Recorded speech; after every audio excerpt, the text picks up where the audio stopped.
point of time, which we are also following very closely. While moving forward, following the strikes on the Iranian nuclear sites, US President Donald Trump has also said any retaliation by Iran against the United States of America is going to be met with far more force and greater than what one has witnessed tonight. And that's the statement that we are also tracking after there has been much emphasis on how Iran continues to look back at the hostilities, where Iran's Atomic Energy Organization has condemned the US strikes on its nuclear sites in Fordo, Natanz and Ifsan, describing them as brutal and violations of international law and the NPT treaty. It has criticized the IAEA for its indifference and held the US responsible, referencing President Donald Trump's own remarks. The organization further pledged to persist with its nuclear program despite the attacks and announced that legal measures are being pursued to protect the Iran's rights. Well, now I also have my other guest joining me at this point of time. VN Jhaus, a former Air Force officer and a seasoned expert, joins me live on the telecast. Mr. Jha, this is the biggest development that has happened as US strikes on Iran continues to be, in fact, the biggest emphasis for the Middle East conflict that blows forward.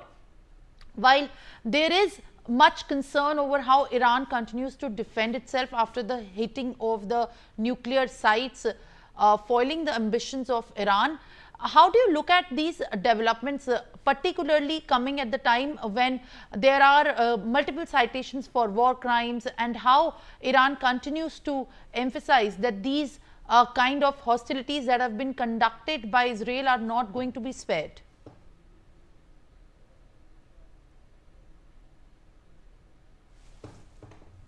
Sorry. Look, seeds for the action. What we are seeing today has been sown much earlier. When Iran had started its nuclear enrichment, fair enough, America had established a nuclear reactor for which just about 3.5% of the uranium, enrichment uranium was required for that. They can, degrade the quality of the uranium up to 20%. In 20% enriched uranium, they can add boron or some other impurity and still can use for that. But anything more than 20% is not for the nuclear reactor. It is not for the peaceful purposes. Yes, there are some applications in the medical field where up to 60% of uranium can be used. But anything above 60% is used only for the weapon grade that you have the ambition for. And there I'll draw your viewers' attention to two statements in 2021. In one statement, February 21, Khamenei himself had said that Iran has got the processing rights of the uranium to enrich it to the fullest. He hadn't said how much. And just 4 months later, July 21, Rouhani had said on the international platform that he possesses the capability of 90% enrichment. 90% enrichment uranium is only for one purpose, and that's the weapon grade uranium. That means they had the capability way back in 2021. And thereafter, there was only two things required for the Iran. One was the detonation technology. Detonation of atomic bombs are slightly different. It is a process in which there is a technology in which slow neutrons are bombarded onto the uranium, and then a chain reaction starts, and that is what leads to the bomb blast, fission, what we call it. So that's a special technology which Iran didn't have. But then there were well-wishers of Iran. One was China, of course, which has been helping therein. Russia also was building a couple of nuclear reactors. They could also have lent them their support, because anything that could be used against the US interest, China and Russia will be most willing.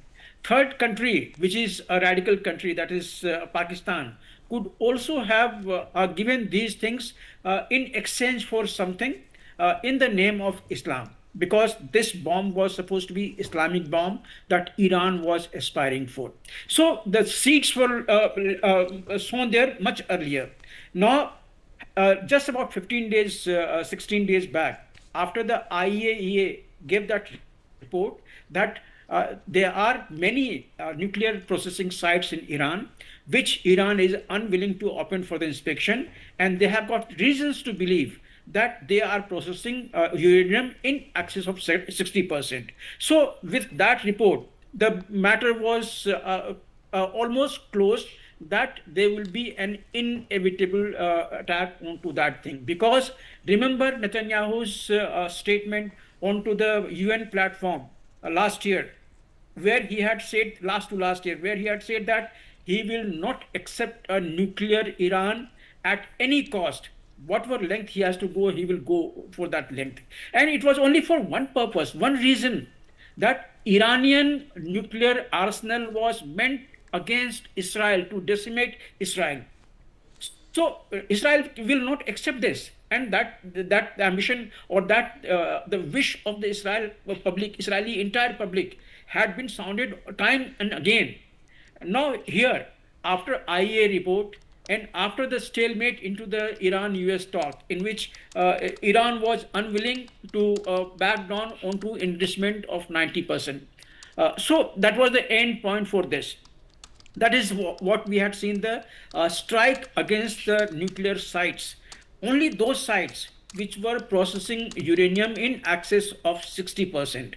Only those sites, and that was SNPD headquarters, SPNDA headquarters, Turkuzabad, Fordo had two floors of Iranian uranium processing. Top floor, that was the pilot project of 30% to 60%, and third level underneath the ground, that was the processing where 90% uranium was being processed, and any uranium that they had already made was also believed to have been stocked there.